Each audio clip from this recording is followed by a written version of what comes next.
Hi folks, super quick video tonight hopefully. Last week I showed you how to modify the Sony MPF920 Z series, the 131, to work on the Commodore Amiga.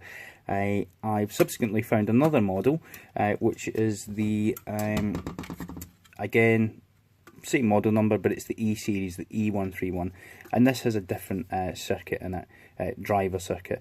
Now, I did do an entire video showing you how to modify this drive, but it was 20 minutes long and I had to do a bodge job on it and lots of other things, and I just wasn't happy with it. So I'm just quickly going to show you the modifications and talk you through it and show you a comparison between the drive. So we'll get straight into it. So this is the 131 in my right hand and the the E131 in my right hand and the Z131 in my left hand. And as you can see from the image there's a couple of differences in terms of the integrated circuits on there. That, you know, the fact form of them.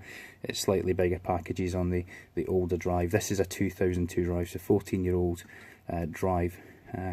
So yeah, if you want to see how to do the modification on the Z131, just have a look at my other videos and you'll see that. Again, it was about a week ago. So what did I do on the E131?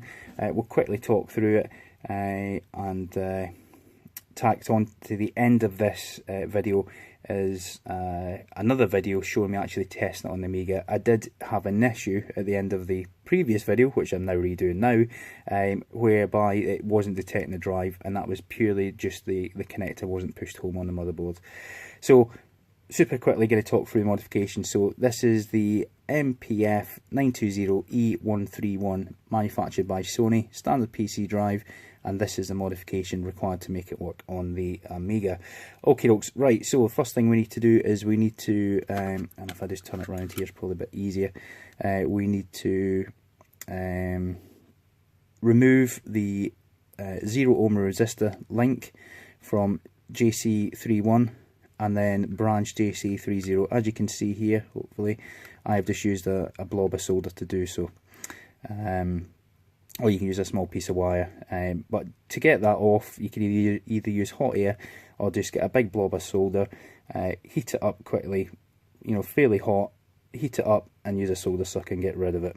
And as you just branch it over. Okay folks, then what we've got to do now, and this is where I did have to bodge it, you will see this is pin 34, obviously it says 34, pin 34, and this brown patch here is a solder pad, or should be a solder pad, but I managed to lift the trace off. But what you need to do is you need to cut in between pin 34 and this solder pad. So cut the trace and then add a little bit of solder onto the solder pad, and then from there we need to bring that wire across to the lower semicircular pad on here, where it's C2 is the nearest letters, or SH1, wherever that is, but the lower semicircular pad, as you can see there. Now what I did, as I say, I lifted the pad, so I had to then trace where this track went, and it actually brought me out to the third pin up on this Sony quad flat pack. So the third pin up, bit of kynar, tin it, get it in position, and then just heat it up, and it should stick onto the lead. I just then taped that down with a bit of Kapton tape, and then routed it to the original pad it should have been. So yeah, just to recap on that one, the lower semicircular pad should go to the solder pad just above the cut you've made between the solder pad and pin 34. Okay folks, so now pin 34 you need to bring up across here, and that goes to the second pin on, or second pin along on this integrated circuit here. There is a solder pad there, as you can see, and that is the only modifications you need to do on this drive, the E131, to make it work in Amiga. Pin 34, second pin of this IC, and then the lower semicircular pad to the solder pad above the cut you've made between there. Or if you bodge it like me, pin 3, or the third pin along on this quad flat pack. And that's it. Optional modification is to branch these two. This is a high density disk detect switch, so if you branch these two with a small piece of wire, that will permanently close that switch, and regardless of whether you put in a high density disk in with a hole a high density disc with a bit of tape over it, or a double density disc without a hole, the Amiga will see that as a DSDD disc, and you won't need to worry about tape and all that. It will automatically always think it's a double-sided, double density disc. Okay folks, that's it guys. As I say, tagged on to the end of this is a video showing me testing it. It does work, and it's another model that we can now use on our aging Amigas. Any questions, just drop me a comment.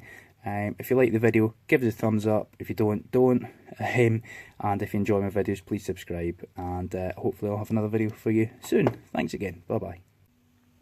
Right folks, 30 seconds have elapsed, and the problem was the ribbon cable connector wasn't properly seated on the connector on the motherboard. I've also connected LEDs while I was offline, and as you can see, the Amiga has booted, and we are getting some clicking from the drive. I'm going to try this demo. We may get artifacts on this screen. There is issues with this A1200 that I'm aware of, so don't be surprised if you see that. But let's just try it and see if it works.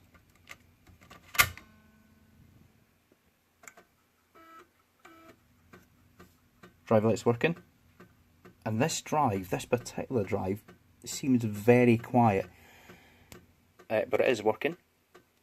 I am not sure how much louder this drive would be once it's properly mounted in the Amiga, but that drive sounds super quiet to me in comparison to the stock one.